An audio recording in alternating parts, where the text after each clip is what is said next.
G'day, welcome back.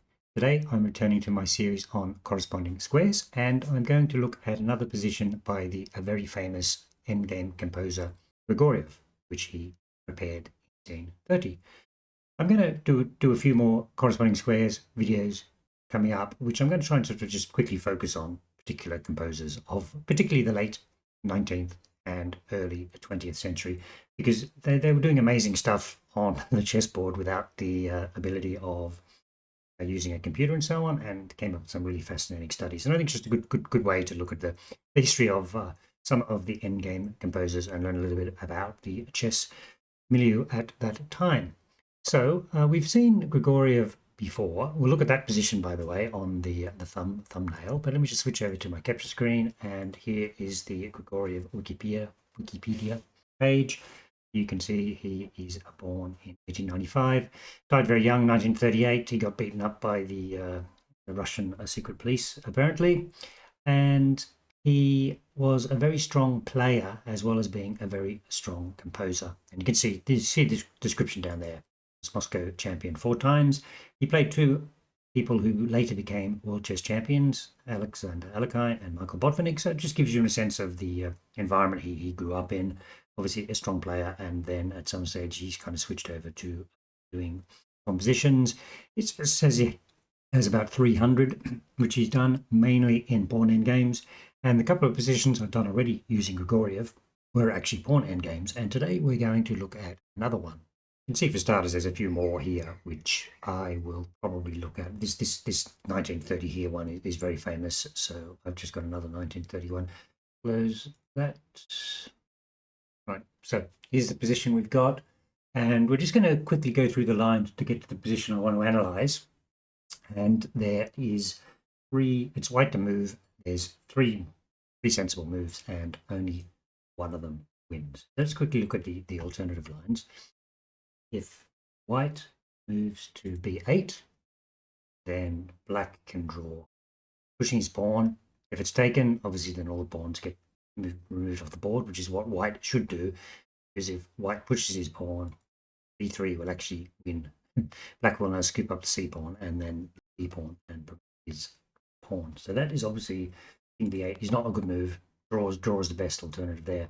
And b4 is another line. As we'll see in this line, this is actually a draw. It's got the same theme as the main line, and black just plays king to a8, and this will be a draw.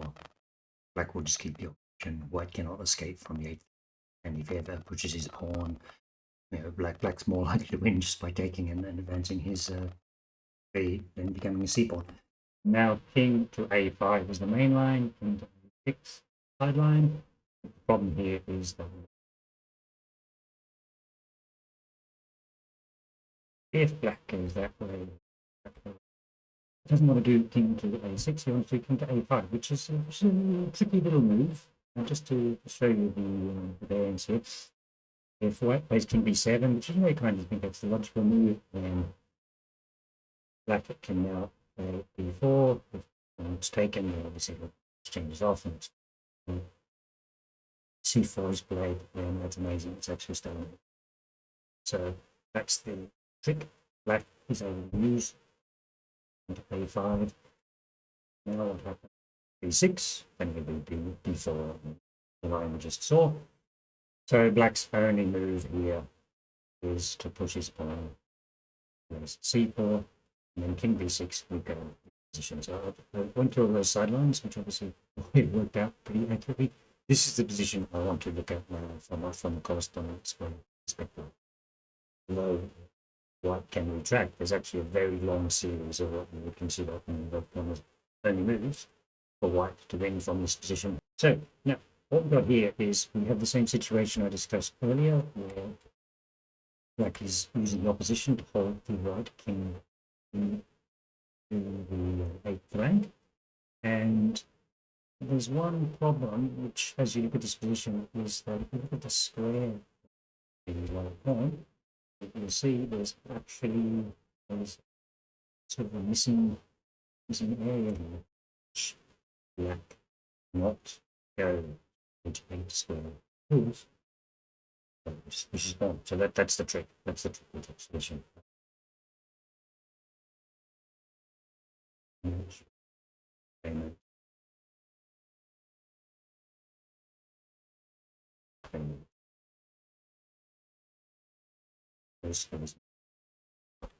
Black has no matching square to h8. So let's just move across.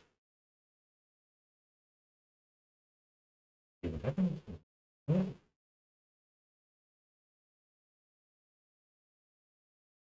Right. In parts. And the most logical move here is to keep diagonal position. And now we have another series of corresponding squares. So white is going to go down. So let's move out this.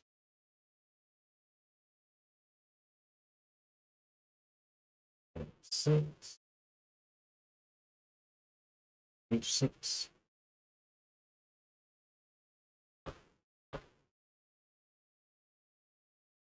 This is where we're going to see the issue again. So let's keep white keeps moving, black still has opposition, moving, black still has opposition.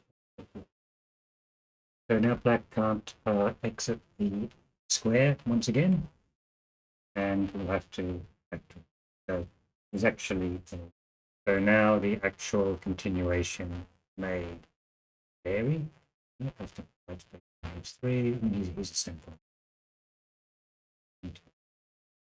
position 3. And the whole problem is that black can't control that square. Push back.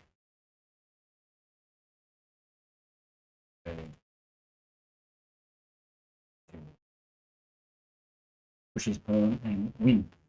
Okay, so that's pretty damn interesting, isn't it? Right? So you've got 1, 2, 3, 4, 5, 6, 7, 8, 9, 10, 11, 13. Kind of 13 only moves to get to that h3 square from which white then wins. Now that's just an amazing sort of calculation. What I wanted to do is, before I close up, quickly look at one other position just to see why how these things work. This, this position, which is exactly the same position with the those first few pawn moves played, but I've moved it one row to right, and now because of that, just the white square includes the h file. So now this is a draw now because actually it's quite a move because black can match white on the whole h file. So once again, it's kind of when you think of the way people have done compositions, they've had to look at all these little minute details about certain strategies would work. But certainly that king march all the way from a8 all the way to around h8 and then to h3 is a really fascinating example of a corresponding square winning procedure. Great. Okay, pretty short one today. Thank you very much for watching. I hope you enjoyed that.